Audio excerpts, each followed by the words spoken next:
जंगम कुंदलता की ओर मत जाओ, बल्कि नहीं जंगम कुंदलता की ओर जाओ, स्थावर कुंदलता की ओर तुम मत जाओ। जो जड़ कुंदलता है, एक जगह रहने वाली है, उस कुंदलता की ओर आप मत जाओ, स्थावर कुंदलता की ओर मत जाओ, बल्कि मेरे शरीर की जो जंगम कुंदलता है उसकी ओर श्याम सुंदर आप आओ। तो यह लन्नासन एक ही कुप्यति निर्भरम तब अमल धिया सभ्या अप्युहयंति कारणम। इनमें जो बुद्धिमान जन हैं वे तो समझ जाएंगे, जो बुद्धिमान नहीं है, बुद्धिमान जनों के लिए तो इशारा काफी है, और जो बुद्धिमान जन नहीं है उनके वे पहचानेंगे नहीं। इसलिए अमल बुद्धि वाले सभ्य जन अभ्युहयंति कारणम, इसमें कारण को ढूंढेंगे। ऐसे जिस समय कहा उस समय ये सुन करके, पर्याप्त परिहास के वचनों को सुन करके श्री श्याम सुंदर आप ये रसिक शिरोमणि चुपचाप सखियों के वचन को सुन रहे हैं, और इति पूर्व परिहास नासा परिहासन आसाम उदार मुदा बहान परिकल्पान श्रुत्यावकल्य चलन पुरः। श्री श्याम सुंदर गोपियों की आपस की बातचीत सुनते सुनते इन गोपियों के साथ साथ आगे चल रहे हैं। गोपियों की परिहास हो गया, इस परिहास को सुनते सुनते श्री श्याम सुंदर चल रहे हैं। कहां चल रहे हैं? माने उन भूमियों की ओर चले। इति पूर्व परिहासान, जिनमें पूर्व परिहास विराजमान है, उनको चुपचाप सुनते हुए चल रहे हैं। एक अनुभव होता है, उस अनुभव का नाम है मोटाइत अनुभव। मोटाइत अनुभव वहां होता है जहां पर कि चर्चा हो रही है, यदि प्रिय के विषय में या प्यारे के विषय में, प्रिया या प्यारे के विषय में चर्चा हो रही है, तो छिप करके कान लगा करके सुनना और उसमें रुचि लेना, इसका नाम है मोटाइत भाव। उस मोटाइत भाव को धारण करते हुए सखियों की आपस में चर्चा चल रही है, और ये श्याम सुंदर रसिक शिरोमणि कान लगा करके सुन रहे। लज्जा नहीं करनी चाहिए, सखियां चल रही है उनकी बात को तुम क्या सुन रहे हो? आपस में उनकी बात हो रही है, परंतु ये रसिक शिरोमणि सखी उसने क्या कहा, इसने क्या कहा, बड़े कान लगा लगा करके सुन रहे हैं, और कान में लगाते लगाते सुनते सुनते चुपचाप कुछ बोल नहीं रहे हैं, और मोटाइत भाव को धारण करके ये श्री श्याम सुंदर आगे बढ़ते जा रहे हैं। और आगे बढ़ते जाते हुए सखियों के वचन को सुन करके श्री श्याम सुंदर उन भूमियों में पहुंचे जो भूमि परम परम सुंदर हैं। आगे मुदा अवनी ही, सुंदर अवनी जो है उनको श्री श्याम सुंदर ने प्राप्त किया। अब श्री बसंत की जो भूमि है, उस बसंत भूमि में बसंत कांत श्री वृंदावन का जो क्षेत्र है उसमें श्री श्याम सुंदर ने प्रवेश किया। और बसंत कांत में आगे जो श्री सखीगण आनंद पूर्वक इस समय जो शरबत इत्यादि प्रदान करेंगे, रस प्रदान करेंगी, उस रस का पान करते हुए जो मधुपान लीला, उस मधुपान लीला रसपान की जो लीला है उसको अब मधुवन में जाकर के ये श्री श्याम सुंदर आनंद पूर्वक मधुपान करते हुए विराजमान होंगे, शरबत पीते हुए वहां पर विराजमान होंगे। उस लीला का और आगे मधुपान लीला का वर्णन करेंगे। ये वृंदावन बिहार लीला पूरी हुई, अब मधुपान लीला उसका आगे के प्रसंग में वर्णन करें। वृंदावन बिहारी लाल श्री गोविंद जय जय गोपाल जय। गुरु वैष्णवांश्च श्री रूपम साग्र जातम सहगण रघुनाथान्वितम तम सजीवम साद्वैतम सावधूतम परिजन सहितम श्री कृष्ण चैतन्य देवम श्री राधा कृष्ण पादान सहगण ललता श्री विशाखान्वितांश्च श्री राधा प्राणबंधो चरण कमलयोर केश शेषादिगम्या या साध्या प्रेम सेवा वृच्चरित परई गाढ़ लौल्यैक लभ्या सास्यात् प्राप्तायाम ताम प्रथयतु मधुना मानसी मत्स्य सेवाम भाव्याम रागाध्वपांथै व्रजमन चलितम नैतिकम तस्य नौमि नारायणं नमस्कृत्य नरं चैव नरोत्तमं देवीं सरस्वतीं व्यासं ततो जयमुदीरये। हे श्री सनातन प्रभु करुणाम्बुराशे, हे रूप दुर्गत जनैक दयावलोको, हे भट्टयुग्म सुमते रघुनाथ दासो, श्री जीव में कुरुत मंद मते दयांद्रा, तप्त कांचन गौरांग राधे वृंदावनेश्वरी, वृषभान सुते देवी प्रणमामि हरिप्रिये, वाञ्छाकल्पतरुभ्यश्च कृपा सिन्धुभ्यैव च पतितानां पावनेभ्यो वैष्णवेभ्यो नमो नमः। बोलो श्री वृंदावन बिहारी लाल की जय। परम मंगल श्री कृष्ण भावनामृत महाकाव्य, जिसमें श्रीमद् वृंदावन विहार करते हुए श्री प्रियालाल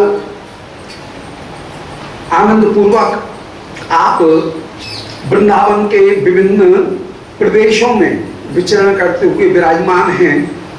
और जब हेमंत सुखद शिशिर सुखद प्रदेश में आप पधारे, उस हेमंत शिशिर हेमंत सुखद प्रदेश में, हेमंत हर्षद प्रदेश में पधार करके आप आनंद पूर्वक विचरण कर रहे हैं। सखीगण परिहास कर रही हैं, सखियों का आपस में परिहास चल रहा है और ये रसिक शिरोमणि पीछे पीछे सुनते सुनते चल रही हैं। 17वें श्लोक को पिछली बार कह आए थे, उसी पूर्व प्रसंग में इस 13वें अध्याय के 17वें श्लोक में ये वर्णन कराए हैं कि इति पूर्व परिहासाम, सखी गणों का पूर्व मान पर्याप्त, पूर्व मान विशाल जो परिहास है, उस पूर्व परिहास को श्री श्याम सुंदर सुन रही है। आसाम, इन सखियों का परिहास हो रहा है। उदार मुदा वाहन, वो परिहास उदार आनंद को प्रदान करने वाला है, मुदा वाहन सुख को प्रदान करने वाला है। उनको परिकल्पान श्रुत्या, श्री श्याम सुंदर कान लगा करके ध्यान से सुन रहे हैं। गोपी क्या कह रही है, इसने क्या कहा, उसने क्या कहा। ये रसिक शिरोमणि का स्वभाव है, इसलिए सुन सुन करके कान लगा लगा करके प्रमदाओं के मन की बात को, और तुम क्यों सुन रहे हो, परंतु जान लगा लगा कान लगा लगा करके ध्यान से प्रमदाओं की महिलाओं की बात को, और तुम सुन रहे हो। ये कहाँ की बात है, सखियों की आपस में चर्चा चल रही है, उसको सुनना नहीं चाहिए, पर फिर भी रसिक शिरोमणि होने के कारण सुन रहे सखियों की बात को। इसी का नाम है मोटाइत नाम भाव, कल निरूपण कराए थे। शुद्धवा आकले ये चलन पुरा, सुन करके आप चलते चलते आकले उसको विचार करते जा रहे हैं, सुनते जा रहे हैं। और सुन चलते चलते ही आपने श्री वृंदावन की वो भूमि को अलभत, वृंदावन की भूमि को प्राप्त किया। वृंदावन की भूमि कैसी है, वो जो वसंत कांत वृंदावन का प्रदेश है, वो वसंत कांत वृंदावन का प्रदेश कैसा है उसका वर्णन कर रहे हैं कि रसा सारई सारई रसाल शखांकुर श्रुति मधुकरई तुलना। वो वृंदावन की भूमि रसा सारई, जिसमें रस की वृष्टि हो रही है, ऐसे रसाल शिखांकुर आम के जो बोर, उन आम की बोरों के अंकुर से रसाल शिखा, रसाल माने आम, उस आम के शिखा से के अंकुर से जो अपूर्व रूप से टपक रहा है। तो रसा सारई माने रस की, जिसमें आसार माने वर्षा हो रही है, सारई माने जो परम श्रेष्ठ है। ऐसे रसाल शिखांकुर श्रुत मधुकणी, रसाल के शिखांकुर से, छोर से टपकने वाले जो मधुकण हैं, माने पराग के और मकरंद के जो कण हैं, माने जिनमें से मधुर शहद टपक रहा है, ऐसे मधुर शहद के द्वारा क्लिन्ना, जो वृंदावन की भूमि क्लिंद हो रही है, भीग रही है। ये वृंदावन की भूमि का विशेषण है। वृंदावन की भूमि कैसी? बोले श्रुति मधुर कड़ई क्लिन्ना, कानों को भी जो परम मधुर लग रहा है, माने कोयल जिसके ऊपर बोल रही है। श्रुत मधुर माने कोयल जिसके ऊपर बोल रही है, और जो मकरंद की बूंद टपक रही हैं। सारी माने परम श्रेष्ठ हैं जो मकरंद की बूंद, और रसा सारी, रस का आसार माने वर्षा हो रही है। ऐसे रसा सारी क्लिन्ना, रस के आसार माने वर्षा से जो वृंदावन की भूमि क्लिन्न हो रही है। वर्षा कैसी है? सारी माने श्रेष्ठ होकर के विराजमान है। कहां से आ रही है? बोले रसाल शिखर अंकुर करे, रसाल के आम के जो सुंदर बौर, उन आम के बौर से जो मधुकर्ण अपूर्व रूप से मधुधारा टपक रही है। और श्रुत मधु माने कोयल भी जिसके ऊपर पर्याप्त मात्रा में बोल रही है। कोयल बोलती हुई जहां पर विराजमान है, ऐसी उस वृंदावन की भूमि में जो आम के मकरंद से भीगी हुई विराजमान है। मानो आज श्री किशोरी जी के चरण के स्पर्श को प्राप्त करके, प्रिया जी के स्पर्श को प्राप्त करके वो वृंदावन की भूमि अपूर्व रूप से रोमांचित होकर के विराजमान हो गई है। सो स्विन्नायो मानो प्रश्वेत से युक्त होकर के वो भूमि विराजमान है। ऐसी मुदा अवनी ही अलभतो, अलभत पहले आया है कि उस आनंदमयी भूमि को श्री श्याम सुंदर ने प्राप्त किया। कान से मधुर मधुर बात सुनते जा रहे हैं सखियों की, और मनी मन में रुचि ले रहे हैं, और वे श्री श्याम सुंदर श्री वृंदावन की भूमि में आनंद पूर्वक पधारे। और वो वृंदावन की भूमि ये जो है, ये वसंत कांत नामक जो भूमि है वो आ गई। माने अब माघ का महीना बसंत पंचमी शुरू हो गई। पहले शिष्य ऋतु जो है वो पूस का महीना व्यतीत हो गया था। अब उसके बाद में महा और फागुन का जो महीना है, वसंत का महीना, वो कहीं आने लगा। तो हेमंत अभी पूरी हो गई है, चैत्र वैशाख वो कहीं आने वाला है। ऐसे चैत्र वैशाख जो वसंत का महीना है वो प्रारंभ हो रहा है। महा और फागुन इनको कहा जाता है हेमंत। कार्तिक और अगहन, अगहन और पूस इनको कहा जाता है शिशिर। तो शिशिर और हेमंत इनको पार करके श्री श्याम सुंदर आज हेमंत को पार करके अब वसंत ऋतु में, जहां पर वसंत ऋतु विराजमान, सना चैत वैशाख जैसा मौसम रहे, ऐसे उस स्थान पर वसंत के महीने में आप पधारे, वसंत काल की भूमि में पधारे हैं। श्री कृष्ण उस समय श्री वृंदावन में वसंत की शोभा का वर्णन करने लगे। अब यहां से शुरू कर रहे हैं। 18वां श्लोक है कि बिटप ग्रहणी, ग्रहणा बल्ली कांत अवली बलिताशिष शुभ मधु दिनेशुच्चै पर्वतोत्सवम कलयन्त्यमी परवृत मुखै राजीवार्थम द्विजय प्रतिवासरम मधुनुतिभिर्येषाम वाक्याम सहर्षम अटाट्यते। वसंत ऋतु में बिटपिक ग्रहणा, वृंदावन के वृक्ष रूपी ये गृहस्थी परम उदार होकर के गृहस्थ धर्म का पालन कर रहे हैं। गृहस्थाश्रम बड़ा बंदनी, गृहस्थाश्रम ही जितने भी अन्य आश्रम हैं उन सारे आश्रमों का आधार होकर के विराजमान। कोई भी आश्रम में जो भी आएगा वो गृहस्थाश्रम से ही पाएगा, चाहे ब्रह्मचारी हो, चाहे गृहस्थ हो, चाहे वानप्रस्थ हो, चाहे संन्यास हो, सबका आधार तो गृहस्थाश्रम है। फिर गृहस्थाश्रम सबका पालन करने वाला है, सबका उद्गम स्थान भी गृहस्थाश्रम है और सबका पालन करने वाला भी गृहस्थाश्रम है। जितने भी संतगण वृंदावन में आए, बड़े बड़े संतगण, वे वृंदावन के इन वृक्ष, इनका आश्रय लेकर के ही वृंदावन में पधारे।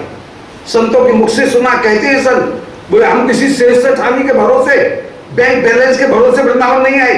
वृंदावन आए हैं, हमारे यजमान हैं ये वृक्ष, इनके भरोसे आए हैं।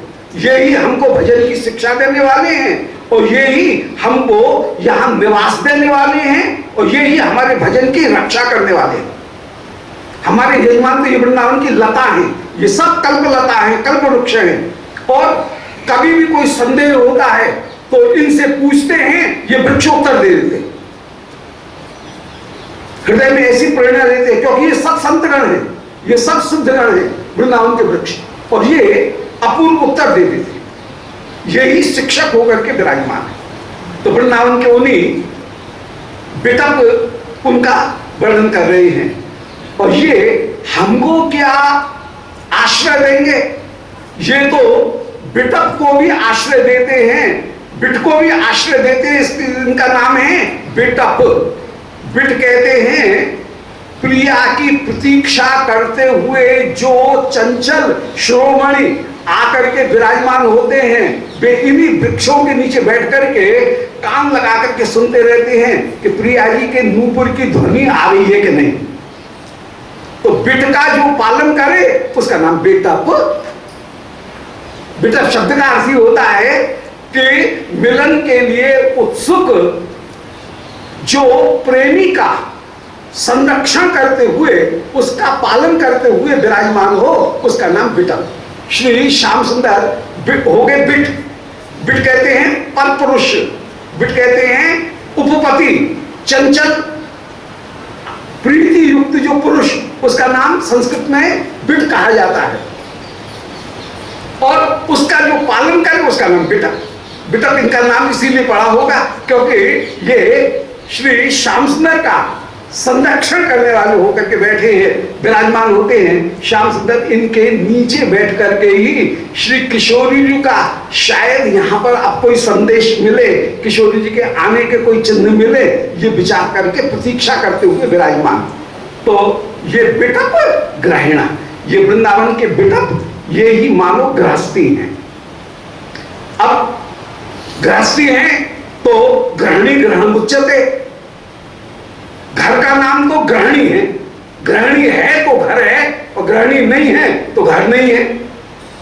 तो इन वृक्षों की गृहिणी कौन है उसका वर्णन कर रहे हैं बल्ली कांता।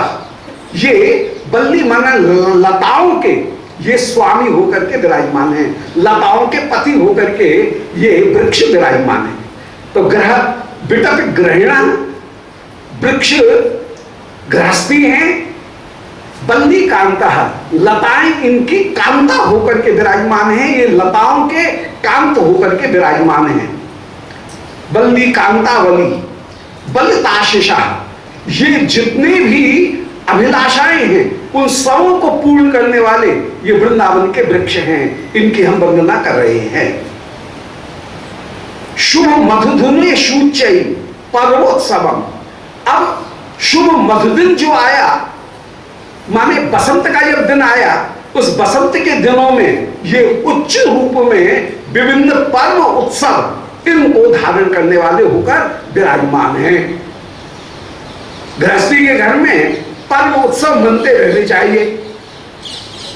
कुछ संत कह रहे थे कि यदि आश्रम चलाना है तो आश्रम में भंडारा जरूर होना चाहिए, और मंदिर चलाना है, मंदिर को प्रसिद्ध करना है तो मंदिर में कहीं न कहीं उत्सव जरूर होते रहने चाहिए।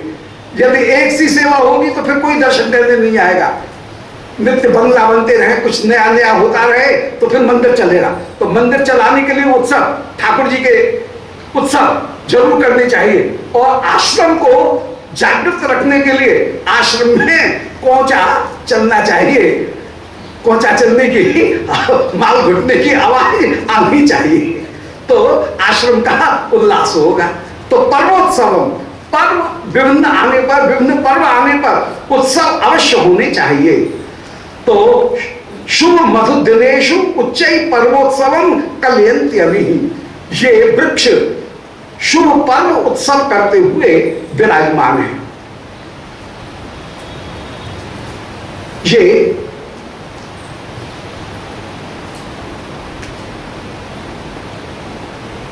सुंदर पर्व उत्सव जो हैं, उन पर्व उत्सवों को ग्रंथी नाम उत्कृष्टम सवम इति प्रसवम।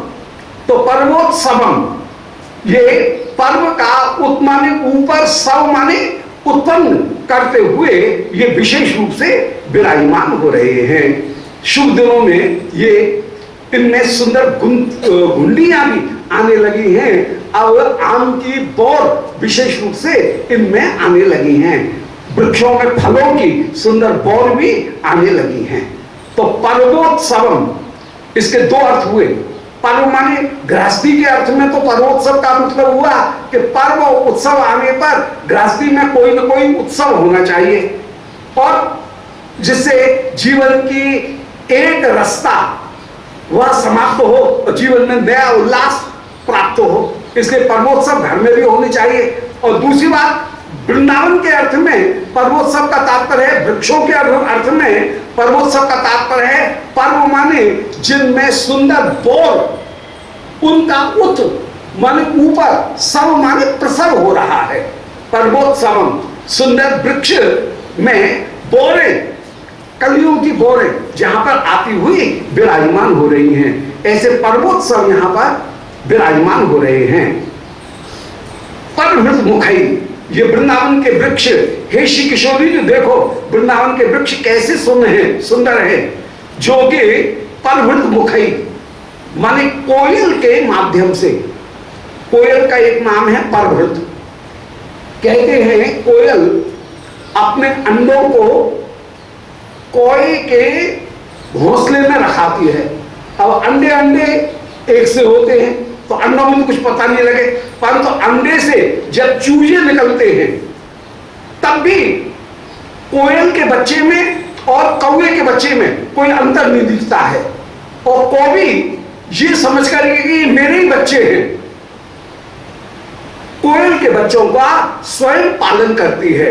कोयल तो बस से इधर उधर घूमती रहती है अपने मौज करती हुई, और बेचारी कौवी वो कोयल के बच्चों का पालन करती है। और जब बच्चे बड़े हो जाते हैं, वे बच्चे फुर उड़ जाते हैं, कोई बेचारी देखती रह जाती है। इसलिए कोयल का नाम है परभृत, दूसरों के द्वारा जिसका पालन किया गया। तो परभृत मुखई आजीवार्थम, ये कोयल जो है वो कोयल जहां पर अपूर्ण रूप से गायन करते हुए विराजमान है। आजीवार्थम, जीवन ये आजीविका उनको चलाते हुए कोयल जहां पर विराजमान है। द्विजय प्रतिवासरम, ऐसे परिभृत जिनमें प्रधान है, ऐसे द्विज माने पक्षी, ये प्रतिवासरम प्रतिदिन जहां पर मधुर नुतिभिर प्रणाम करते हुए ये शाम वाक्याम सहर्षम अभिआट्यते, ये कोयल जिनमें प्रधान है ऐसे पक्षी इन वृक्षों में विचरण करते हुए डोलते हैं। ये पक्षी का अर्थ हो गया कि कोयल जिनमें प्रधान है ऐसे द्विजों के द्वारा माने पक्षियों के द्वारा ये शाम वाक्याम इन वृक्षों की वाटिका में सहर्षम अटाट्यते, सहर्ष विचरण किया जाता है। ऐसी सुंदर वृंदावन की शोभा है। और साथ के साथ में श्लेष में कहीं श्री श्याम सुंदर वर्णन कर रहे हैं कि ये गृहस्थी है। अब गृहस्थी का जो धर्म है वो क्या है कि गृहस्थी का ये धर्म है कि वह ब्राह्मणों का, संतों का, माधुकरी मांगने वाले जो भजनानंदी जन हैं उनके भजन में कुछ न कुछ अनुकूलता प्रदान करे। हम सबका ये कर्तव्य बनता है कि यदि किसी के भजन में हमारे थोड़े से सहयोग से भी थोड़ी सी अनुकूलता प्राप्त होती है तो हमको उसके भजन में अनुकूल प्रदान करने के लिए अपने हाथ को थोड़ा लंबा करना चाहिए, कुछ देने के लिए तैयार रहना चाहिए। ये गृहस्थी का सहज कर्तव्य है। अब यहाँ पर बेटप रूपी गृहस्थी का वर्णन किया जा रहा है, वृक्ष रूपी गृहस्थी का वर्णन किया जा रहा है। ये वृक्ष रूपी गृहस्थी भी इतने उदार हैं कि ये इन पक्षियों को अपने स्थान पर बराबर बुलाते रहते हैं और अपने फल इत्यादि के द्वारा इन पक्षियों को जो विचरण करने वाले हैं, इनको कुछ न कुछ इनके जीवन रक्षा में, इनकी यात्रा रक्षा में कुछ न कुछ सहायता देते हुए विराजमान होते हैं। जैसे कि एक गृहस्थी भी परभृत मुखई, उन ब्राह्मणों के द्वारा उन ब्राह्मणों का आदर करता है। जो ब्राह्मण कैसे हैं, संत कैसे हैं, बोले परभृत मुखई, जो दूसरों के द्वारा ही जिनके घर का खर्चा चलता है। इन ब्राह्मणों का खर्चा, इनके पास में, विचारों के पास में अपनी तो कोई फैक्ट्री लग नहीं रही है। ये गृहस्थियों के पास में जाकर के और उनको ही कृष्ण कथा सत्कर्म कराते हुए, उनको पौरोहित्य कर्म करा करके धर्म में प्रवृत्त करते हुए, धर्म का, भगवत भक्ति का, ये संतगण ब्राह्मणगण, ये ब्राह्मण संतगण गृहस्थी के घर पर जाते हैं और इनकी जीवन यात्रा दूसरों के उपदेश देने पर और दूसरों के द्वारा दिए गए परभृत, दूसरों के द्वारा दिए गए दान से ही इनकी यात्रा चलती है। तो परभृत के दो अर्थ हो गए। परभृत माने कोयल, परभृत माने परोपजीवी। ये ब्राह्मण भी परोपजीवी है, दूसरों के आश्रय पर ही जीने वाले हैं। तो परभृत मुखई, परोपजीवी जो जन है, यो तो प्रत्येक जीव, मनुष्य मात्र, हम सभी परभृत हैं। कहीं न कहीं हम सब परोपजीवी जीव हैं। मनुष्य एक परोपजीवी जीव है। हम जब खाते हैं तो भाई वृक्ष हमको देते हैं, इसलिए हम खाते हैं, तो परोपजीवी हो गए। अपने आप जीवित नहीं रह सकते हैं। पूरी सृष्टि कहीं न कहीं एक दूसरे के आश्रित होकर के ही जीवित है। जीवो जीवस्य जीवनम, जीव ही जीव का जीवन है। हम सभी परभृत होकर के विराजमान हैं, पर विशेष रूप से ब्राह्मण और संत ये परभृत होकर के ही विराजमान, दूसरों के आश्रय पर ही जीवित होकर के विराजमान हैं। तो परभृत मुखई, जो परोपजीवियों में प्रमुख हैं, ऐसे द्विजों को आजीवार्थम, उनकी जीविका को चलाने के लिए ये वृक्ष प्रतिवासरम, प्रतिदिन, एक दिन नहीं, प्रतिवासरम, प्रतिदिन इन पक्षियों को बुलाते हैं। जैसे हमारे इस मित्र मधुमंगल को श्याम सुंदर याद कर रहे हैं, मधुमंगल को कोई न कोई गोपी प्रत्येक दिन बुलाती है। और यशोदा मैया का तो कहना ही क्या, यशोदा मैया तो कन्हैया के मित्र है, ब्राह्मण है, पौर्णमासी जी का नाती है, इसलिए मधुमंगल को विशेष रूप से बुलाती है। और मधुमंगल को अपने घर में तो भोजन करना ही नहीं है, मधुमंगल तो सदा कन्हैया के साथ में, यशोदा जी के साथ में ही, सवेरे भी और संध्या को भी, दोनों समय यशोदा जी के साथ में ही, कन्हैया के साथ में ही मधुमंगल का भोजन है। तो परभृत मुखई आदिवार्थम द्विजय, जैसे ब्रज के मधुमंगल इत्यादि जो ब्राह्मण वे परभृत होकर के जीविका चलाते हुए प्रतिवासरम, प्रतिदिन गृहस्थियों के घर में जाते हैं। श्री नंद बाबा के घर में जैसे मधुमंगल नित्य दिन जाता है, और श्री यशोदा जी भी और जितने भी ब्रजवासी वे भी मधुमंगल को बड़े आदर करते हुए कि आओ मधुमंगल जी, आओ देवता, आओ ब्राह्मण देवता, बैठो बैठो। और मधुमंगल के ना, हम ब्राह्मण हैं, हम तुम ग्वालियों के संग में नहीं बैठेंगे, हमारी पंक्ति अलग लगाओ। हाँ, प्रातःकालीन लीला में मधुमंगल अपनी लाइन अलग लगता है, थोड़ी सा हट करके, तो तेरे साथ में भोजन करके नहीं बैठेंगे, तुम ग्वालिया, हम ब्राह्मण। तो ऐठ रख करके कन्हैया से थोड़ी सी दूर सरक करके अपनी पंक्ति लगवाएं। यशोदा जी भी जब कोई चीज परोसने के लिए आए तो रोहिणी से कहें पहले बामन देवता को, फिर कन्हैया। नंद बाबा भी पहले आग्रह पूर्वक मधुमंगल जो है उनको परोसवाए, फिर स्वयं अपनी पात्र में कोई चीज रखवाए। तो परभृत मुखई आजीवार्थम द्विजय प्रतिवासनम मधुर नुति भी, अत्यंत नुति माने प्रणाम करते हुए, जैसे गृहस्थी किसी ब्राह्मण को भोजन कराता है, ऐसे ही ये शाम वाक्यम सहर्षम अताप्यते, ये ब्राह्मण जैसे इन गृहस्थियों के घर में विचरण करते हुए डोलते हैं और ब्राह्मण को बड़े आदर के साथ में गृहस्थी भोजन कराते हैं। ऐसे ही ये वृक्ष रूपी विटप हैं, ये वृक्ष रूपी गृहस्थी हैं जो कि द्विज रूपी इन ब्राह्मणों को अथवा संतों को निरंतर निरंतर प्रणाम करके भोजन देते हुए इनका स्वागत करते हैं। और ये ब्राह्मण और पक्षी इन गृहस्थियों के घर में निरंतर निरंतर विचरण करते हैं। ऐसी सुंदर उदार ये वृंदावन के ये वृक्ष हैं।